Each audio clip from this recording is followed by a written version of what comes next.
मुसलमानों का समाजी बायकॉट करो।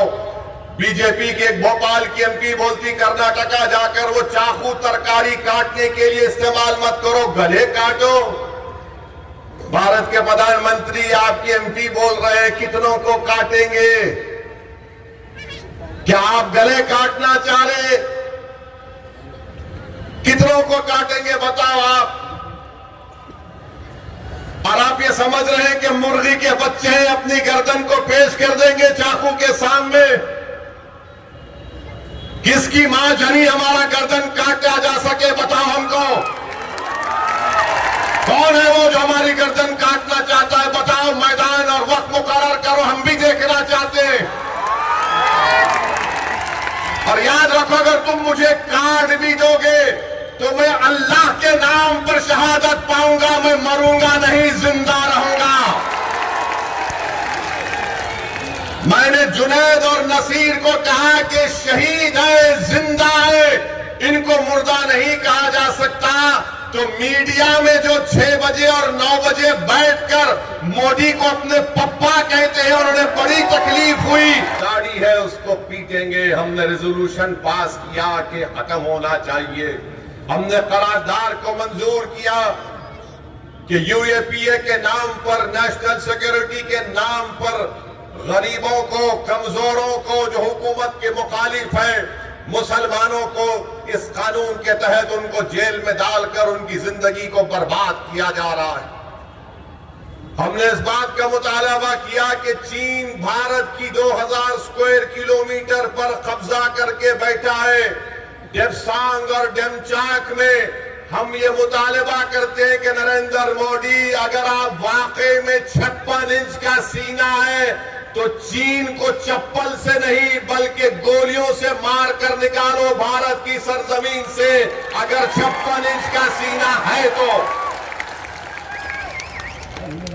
मगर हमारे वजीर आजम चीन का नाम लेने से डरते हैं।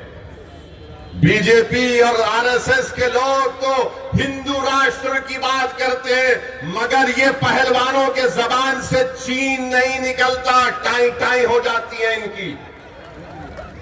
अरे 2000 भर लेकर जो तालीम हासिल कर रही थी, ताकतवर बन रही थी, इनको इनके हक को मालूम हो रहा था तो उसको बंद करने के लिए बजट को कम कर दिया।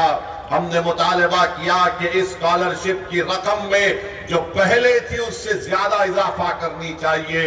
आज मजलिस ने एक रेजोल्यूशन पास किया और ये कहा कि बीफ के नाम पर, यह अजीब बात है कि मेघालय में अब इलेक्शन हुआ तो वहां पर बीजेपी का लीडर कहता है कि मेघालय में बीफ बैन नहीं होगा, मगर महाराष्ट्र में बीफ बैन है।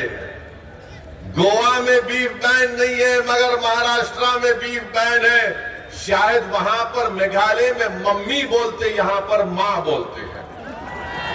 मेघालय का बीजेपी का सदर बोलता नहीं, यहां पर हम नहीं लगाएंगे, यहां पर खाएंगे।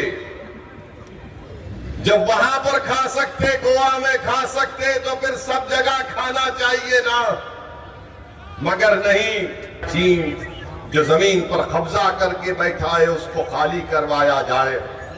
मेरे अजीज दोस्तों और बुजुर्गों, इज्जतदार मां और बहनों, हमने अपने पार्टी के 2 रोजा कन्वेंशन में जो धर्म संसद किया जाता है, नाम निहाद धर्म संसद, उसमें धर्म संसद करके हर धर्म संसद में गाली मुसलमानों को, गाली इस्लाम को, गाली हमारी मां और बहनों को, और तो और एक बाबा है जो नाक से सांस लेना सिखाते हैं और अपने पेट को गोल गोल फिराते हैं और मंजन बेचते हैं, टूथपेस्ट बेचते हैं।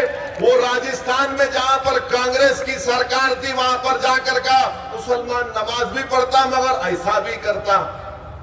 बाबा आपको क्या मालूम इस्लाम के बारे में? अगर नहीं मालूम तो सीख लो, मगर झूठ तो मत बोलो। तुमने अनाप शनाप बका, बाबा पे कोई एक्शन नहीं। राजस्थान में कांग्रेस की सरकार है, एक एफआईआर इशू करे। क्या तुम्हारी सरकार इनको नहीं निकाल सकती है? वो डेप्सांग और डेमचाक में चीन ऑल वेदर रोड बना चुका है, वहां पर बैठा हुआ है। और भारत के वजीर आजम जब इंडोनेशिया में G20 का इजलास होता है तो 56 इंच का सीना रखने वाला वजीर आजम, 130 करोड़ जनता का वजीर आजम अपनी कुर्सी से उठकर पलटकर जाकर चीन के सदर से मिलता है।